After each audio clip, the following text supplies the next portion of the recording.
আজও একটু রাত্রি হয়ে গেছে, একটু রাত্রিরেই চলে এসেছি, তাই বেশি সময় নষ্ট না করেই কড়াই পেঁয়াজ ভাজতে দিয়ে দিয়েছিলাম। পেঁয়াজটা ভাজা হয়ে যেতে এর মধ্যে টমাটোর ছিল কাটা দিয়েও দিয়েছি। আর দেখছেন কাবলি চানা সেদ্ধ করে রেখে দিয়েছি। আর এতে দেবো অল্প একটু আলু কেটে কুচিয়ে রেখে দিয়েছি।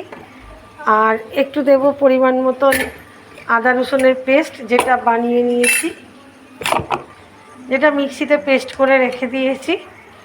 একটু পেঁয়াজটা টমাটোরটা ভালো করে ভাজা হলে তারপরে এর মধ্যে মশলাটা মিশিয়ে দেব। আবার দেখা হচ্ছে। পরিমাণ মতন আদা রসুনটাও দিয়ে দিলাম। আগে 1 চামচে দিয়েছিলাম, পরে আর একটু 4 চামচের মতনই, কারণ এটা 4 চামচই বলা যেতে পারে, ছোট অর্ধেক চামচ তো। এবার এটা একটু ভালো করে কষিয়ে নিয়ে তারপরে এর মধ্যে কিছু গুঁড়ো মশলা দেব। কাঁচা আদা রসুনের গন্ধটা একটু বেরিয়ে যাক।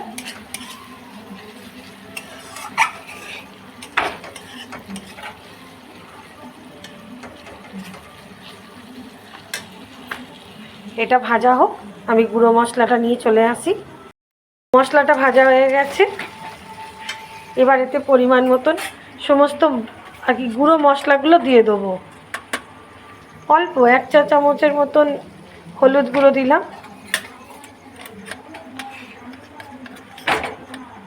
ছোট 2 চামচের মতন লঙ্কা গুঁড়ো দিলাম,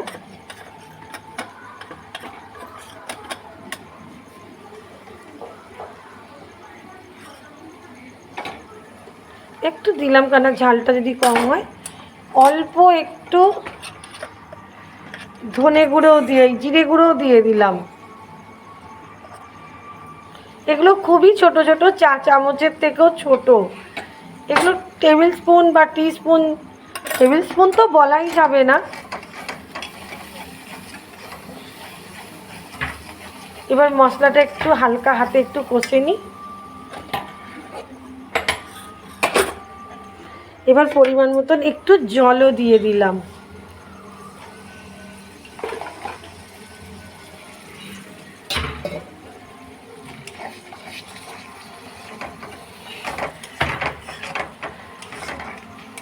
একটা জিনিস স্কিপ করে গেছি, যেটা হচ্ছে কি পেঁয়াজ ভাজার আগে আমি একটু ফোড়নেতে গোটা জিরে আর একটু কসুরি মেথি দিয়েছিলাম প্রথমেই, যাতে গন্ধটা ভালো ছাড়ে, সেই কারণে ওটা একটু বলতে ভুলে গেছিলাম।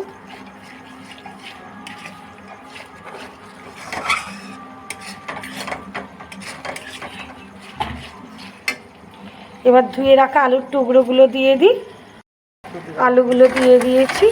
এবার আলুগুলো হালকা হাতে একটু ভেজে নেবো, অল্প একটু ভেজে নেবো, কারণ একটু বেশি না ভাজলেও চলবে।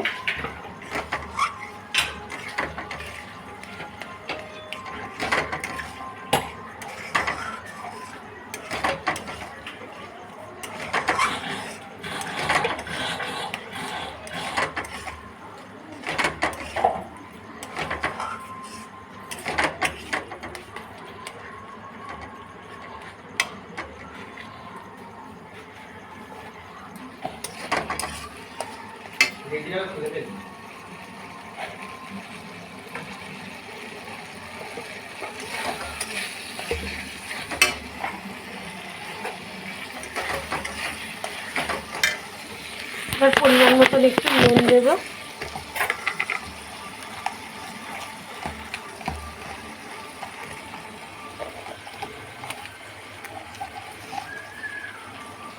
পরিমাণ মতন একটু নুনও দিয়ে দিলাম, কারণ আমি কড়াইটা সেদ্ধ করবার সময় একটু নুন দিয়ে রেখেছিলাম, তাই একটু অল্প করেই নুন দিলাম, যাতে নুনটা বেশি না হয়ে যায়, কারণ কম হলে তবু খাওয়া যায়। আর দিচ্ছি রং হওয়ার জন্য একটু লাল লঙ্কার গুঁড়ো, যাতে একটু দেখতে বেশ কালারফুল হয়, কারণ আমরা এখন বেশিরভাগটাই তো দেখার উপরে করি, সেই কারণে। যদিও ঘরোয়া রান্না, তবুও একটু কালার এইসব রান্নাতে আর কি।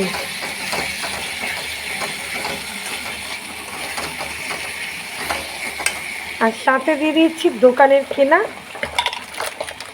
আরও একটা গুঁড়ো মশলা, যেটা হচ্ছে চানা মশলা। একটু চানা মশলা দিয়ে দিলাম, খুব একটা না, যতটুকু দরকার।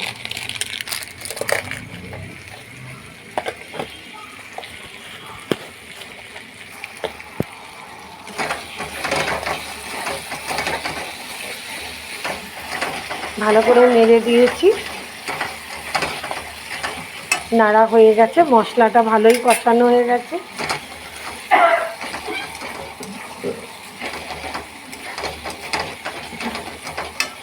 এবার কাবলি চানাটা যে সেদ্ধ করে রেখেছিলাম, এতে কিছুই দেওয়া নেই, শুধু একটু নুন দিয়েছিলাম অল্প একটু, আর একটুখানি চা গুঁড়ো নিয়ে একটা কাপড়ের মধ্যে বেঁধে একটু চা গুঁড়ো দিয়েছিলাম।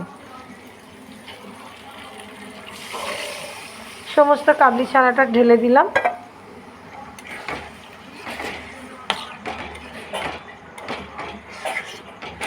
এটা ফুটতে থাকুক, আমরা ঘুরে আসি। খুব ভালো মতন ফুটে গেছে, দেখতেই পাচ্ছেন। জল ঢেলে কটা কাঁচা লঙ্কাও দিয়ে দিয়েছিলাম একটু গন্ধ আর স্বাদের জন্য, কারণ কাঁচা লঙ্কার একটা আলাদা গন্ধও থাকে, স্বাদটাও ভালো লাগে।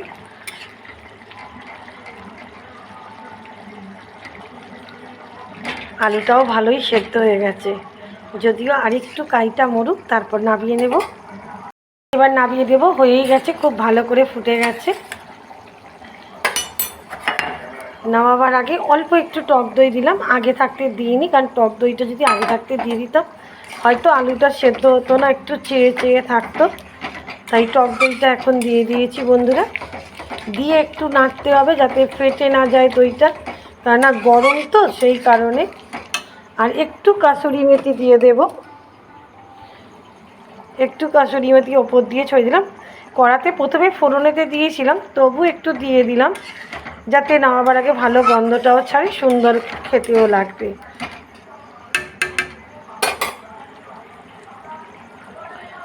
এবার ঢেলে নামিয়ে ফেলেছি, হয়ে গেছে আজকের রাত্রিরে কাবলি চানার ঝোল।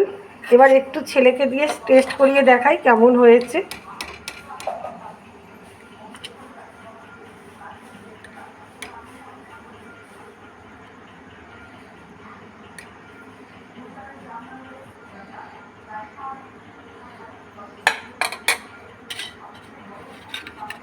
একটু স্বাদ নিয়ে দেখতো।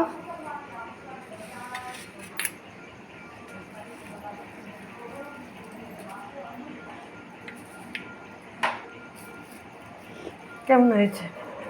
অসাধারণ, দারুণ খেতে। শুনলেন বন্ধু, এইটাই হচ্ছে বড় পাওয়া ছেলের থেকে। আবার দেখা হবে কালকের ব্লগে। গুড নাইট, শুভ